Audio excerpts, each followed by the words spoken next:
सिलो हिंदुस्तान के middle class ने एक नया नारा ही निकाल दिया, मजबूरी का नाम महात्मा गांधी। उनको पता ही नहीं ताकत का नाम महात्मा गांधी। दुनिया में हर मुल्क हिंदुस्तान नहीं है सर, दुनिया का एकमात्र मुल्क है आदिम काल से लेकर आज तक जहां आजादी है। ये आदमी नहीं होता ना तो ये देश आजाद नहीं होता। इतनी औकात का आदमी था ये।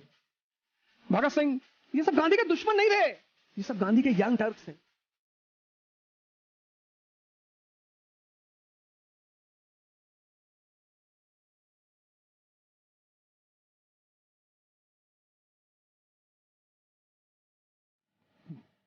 जय हिंद फ्रेंड्स।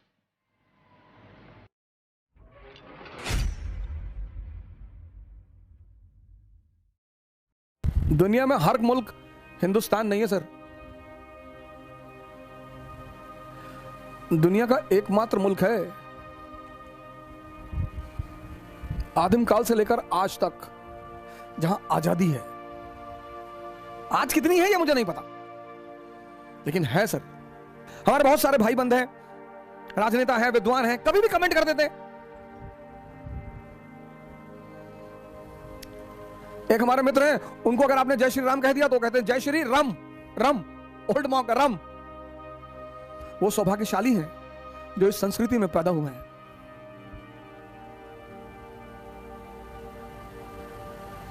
उधर होते ना सर, उधर उधर समझ रहे हो ना, उधर होते तो निकाल लेते सब और जैकेट बना देते। जैसे मैं एक बड़ा छोटा सा एग्जांपल आपको देता हूं, गांधी को इतना गाली देते इस देश में इतना लोग गाली देते, इतना। पर सर जब आप उस आदमी को पढ़ेंगे ना और समझेंगे, आज 2022 भारत एक राष्ट्र है। 1922 भारत राष्ट्र था ही नहीं। आज 2022 भारत एक राष्ट्र है, सशक्त राष्ट्र है, दुनिया में एक हस्ती है इस देश की। लेकिन राष्ट्र के नाम पर आज भी लोगों को इकट्ठा करना मुश्किल है। आज जाति के नाम पर लोगों को इकट्ठा करना आसान है, धर्म के नाम पर लोगों को इकट्ठा करना आसान है, क्षेत्र के नाम पर इकट्ठा करना आसान है। 1920 का भारत, 2022 का भारत, भारत एक राष्ट्र है, सशक्त राष्ट्र है। और आज भारत के लोगों को नेशन के आधार पर एकत्र करना मुश्किल है। और 1920 में राष्ट्र था ही नहीं। मैंने कहा ना, आज आप लोगों को जाति के नाम पे इकट्ठा कर लेंगे, आज आप लोगों को धर्म के नाम पे इकट्ठा कर लेंगे, क्षेत्र के नाम पे इकट्ठा कर लेंगे, लेकिन राष्ट्र के नाम पर। और जब उस आदमी ने नॉन कोऑपरेशन मूवमेंट शुरू किया, अरे भारी भीड़। उस बैकग्राउंड में जब अंग्रेजों ने जलियांवाला बाग नरसंहार किया था, उस बैकग्राउंड में आप सोचो सर, बिना राष्ट्रवाद की धारणा के लोगों को बाहर बुलाना कितनी बड़ी उपलब्धि रही होगी इस व्यक्ति की।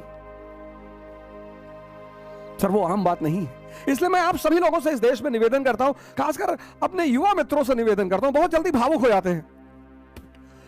व्हाट्सएप यूनिवर्सिटी से दूर रहें, फेसबुक यूनिवर्सिटी से दूर रहें, इन सब यूनिवर्सिटियों से दूर रहें, पढ़ें। नेशनल एजुकेशन का जो प्रोग्राम चलाया गांधी जी ने एनसीएम में, नॉन कोऑपरेशन मूवमेंट में, तो नेशनल कॉलेज के प्रिंसिपल बने सुभाष चंद्र बोस।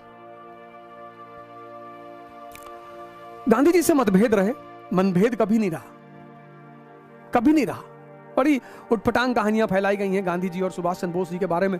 बहुत पैट्रियट ऑफ द पैट्रियट्स कहा उन्होंने गांधी जी को। बड़ी उल्टी सीधी कहानियां उनके बारे में, बोस जी के बारे में और गांधी जी के बारे में फैलाई गई। अब जब हमारे यहां ऐसे लोग गांधी जी के बारे में पढ़ाएंगे जो गांधी को बदतमीज बोलेंगे और गाली देंगे, समाज का नेतृत्व कौन कर रहा है?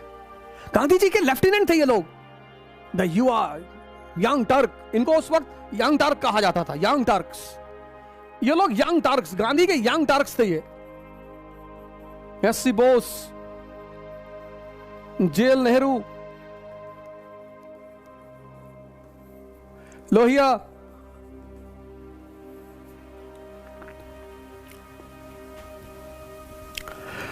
जयप्रकाश नारायण, ये सब गांधी के यंग टर्क्स थे। भगत सिंह, ये सब गांधी के दुश्मन नहीं थे। ये सब गांधी के दुश्मन नहीं थे। ये सब गांधी के यंग टर्क्स थे। टर्क्स लड़ाकू कौम है ना, तो यहां टर्क मतलब लड़ाकू।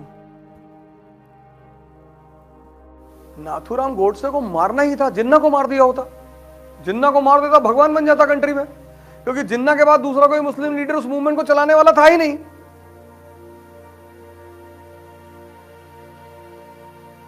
पाकिस्तान बनता ही नहीं।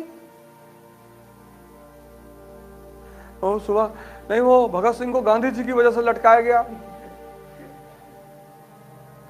ना, मारेंगे ना।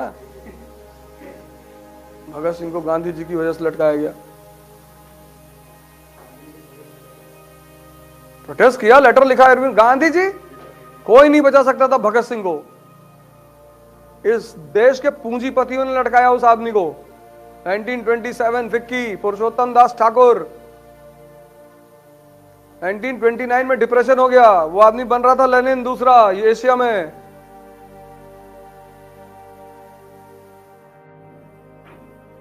इस आदमी के पास कौन सी कंपनी है? इसका बेटा, अपने बेटे के लिए इस आदमी ने नहीं कहा। हरिलाल इसका बेटा था, हरिलाल इसका बेटा था। कहा किसी पूंजीपति से कह दो हमको लंदन भेजने पढ़ने के लिए। उसने कहा हम ना कहेंगे।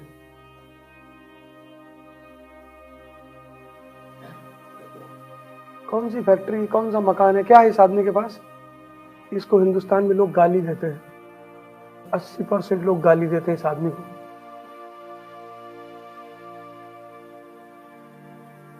ये आदमी नहीं होता ना तो ये देश आजाद नहीं होता। इतनी औकात का आदमी था ये।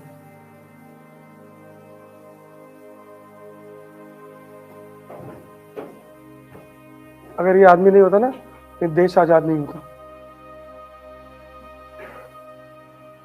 इतना महान आदमी था। इसका कोई बैंक अकाउंट नहीं, इसकी कोई फैक्ट्री नहीं, इसका कोई मकान नहीं। इस आदमी को, ये आदमी 1931 में लंदन गया राउंड टेबल कॉन्फ्रेंस अटेंड करने। ऐसे ही पूरा लंदन इकट्ठा था इस आदमी को देखने के लिए। ये देखो गीता है हाथ में। हिंदुस्तान में दो ही लोग हैं जिन्होंने किताब लेके फोटो खिंचाई है, एक अंबेडकर ने और एक गांधी ने। और अंबेडकर के हाथ में संविधान है कि इस देश में हर आदमी बराबर है, और इस आदमी के हाथ में गीता है कि तुम्हारे व्यक्तित्व को इतना महान कर देगी ना कि कुछ फर्क नहीं पड़ेगा कि तुम क्या पहन के गए हो और कहां गए हो। अंग्रेजों की हिम्मत नहीं पड़ी इसको हाथ लगाने की। एक ही बार मारा था साउथ अफ्रीका में, बस। दोबारा कभी नहीं मारा। हिम्मत ही नहीं पड़ी, हिम्मत ही नहीं पड़ी, हिम्मत। 1930, 1930 इरविन था वाइसराय भारत का। इस आदमी ने इरविन से कहा वादा करो। इस आदमी ने कहा मैं सविनय अवज्ञा आंदोलन शुरू करने जा रहा हूं। इरविन ने कहा बाबा साइमन कमीशन अपना काम कर रहा है, बाबा साइमन को काम कर लेने दो, फिर हम लंदन में बैठ के चर्चा करेंगे कि भारत को आगे क्या देना है, राजनीतिक सुविधा क्या देनी है। तो गांधी जी ने कहा नहीं, हमको तुम वादा करो कि तुम हमको डोमिनियन स्टेटस दोगे। इरविन ने कहा बाबा हम वादा ना कर पाएंगे, हमारी औकात में नहीं। उधर साइमन ने व्हाइट पेपर पेश कर दिया ब्रिटिश पार्लियामेंट में। कमीशन जब अपना काम पूरा करता है तो व्हाइट पेपर बनाता है। व्हाइट पेपर मतलब चर्चा के बिंदु। तो कमीशन ने व्हाइट पेपर दे दिया लंदन ब्रिटिश पार्लियामेंट में। उस व्हाइट पेपर में डोमिनियन स्टेटस कहीं था ही नहीं। अंबेडकर, मालवीय, जिन्ना सब लंदन में थे। अंग्रेजों ने इन लोगों को बुलाया, कहा तुम लोग, तुम्हारे पीछे जनता है? जिन्ना ने कहा हाँ मेरे पीछे 40% जनता है। मालवीय से पूछा, बोले 20% मेरे पीछे। फिर जिन्ना अंबेडकर को बुलाया, बोला तुम्हारे पीछे? बोले साहब 10% हमारे पीछे भी। बोले 70% जनता के नेता तो लंदन में है, बाढ़ में जाए गांधी। बोले गांधी को बुलाना ही नहीं। पहले राउंड टेबल कॉन्फ्रेंस में गांधी को नहीं बुलाया। और इस आदमी ने इस देश में इतना बड़ा आंदोलन खड़ा कर दिया, नमक सत्याग्रह। पूरा भारत जलने लगा। ब्रिटिश पार्लियामेंट ने फोन किया हिंदुस्तान, इरविन को, कि वैसे क्या हो रहा भैया, अंबेडकर को बुलाए, जिन्ना को बुलाए, तो तुम लोग तो कह रहे थे कि 70% लोग तुम्हारे पीछे। बोले तुम तीनों को पैदल भेजेंगे इंडिया। तो मालवीय ने कहा कि सर इसीलिए हम इस आदमी को बाबा कहते हैं, पता नहीं कब कौन कांड करते, पता ही नहीं। साबरमती से डांडी पैदल चल के गए, पैदल। एक से एक जवान निकले कि हम भी चलेंगे, 2 किलोमीटर में बेहोश हो गए। पैदल चल के गया लाठी लेकर, लाठी। तब वो गाना बना कि दे दी हमें आजादी बिना खड़क बिना ढाल। किसी को गोली मारना बहुत आसान है, किसी का विरोध करना आसान नहीं है। गांधी ब्रिटिश साम्राज्य के सामने खड़े हुए कि तुम गलत कर रहे हो। हिंदुस्तान में लोग कहते हैं मजबूरी का नाम महात्मा गांधी, ताकत का नाम। किसी का विरोध करके देखो।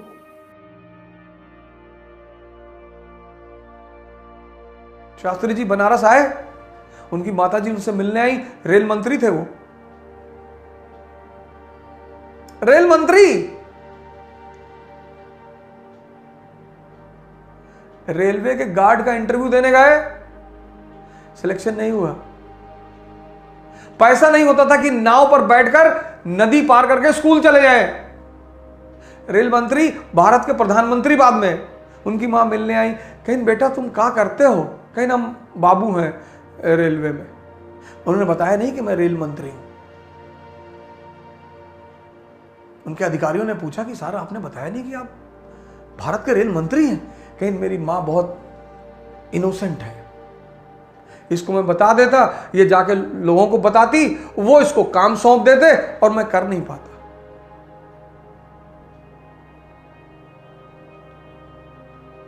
अपने बेटे के खिलाफ एफआईआर कर दी क्योंकि वो प्रधानमंत्री की कार लेकर चला गया था। चीन गए, सदरी फटी हुई थी। प्रधानमंत्री,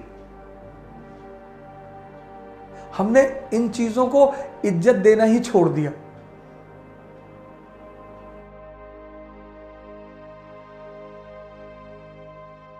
वैसे तो हिंदुस्तान का इतिहास सितारों से खाली नहीं है, और ऐसे ऐसे सितारे हैं जिन्होंने न सिर्फ इस देश, इस समाज, बल्कि पूरी मानवता को एक नई दिशा दी। उन्होंने अपने कामों से, अपने विचारों से लगभग सभी जागृत मानसिकताओं को प्रभावित किया। Awakened mentality, awakened mentality. सबको तो प्रभावित नहीं कर पाए। उनके साथ एक प्रॉब्लम है, ऐसे लोगों के साथ एक प्रॉब्लम है कि वो सिर्फ जागृत मानसिकताओं को प्रभावित कर सकते हैं। बुद्ध, महावीर, दादू, नानक, रैदास, गांधी, भगत सिंह, सुभाष चंद्र बोस और न जाने कितने सारे लोग। मैं आज बहुत ज्यादा समय तो आप लोगों का नहीं लूंगा, लेकिन मैं सीरीज बनाऊंगा। मैंने ये प्लान बना लिया है कि भारत की जितनी भी महान हस्तियां हैं, पहले भारत से ही शुरू करूंगा, उन पे मैं एक सीरीज बनाऊंगा। अंबेडकर, गांधी, भगत सिंह, सुभाष चंद्र बोस, पूरी सीरीज। अब उसमें जो भी समय लगे, जब भी शुरू हो, नौजवान क्रांति के अगले हिस्से में यही कहानी चलेगी। जय हिंद।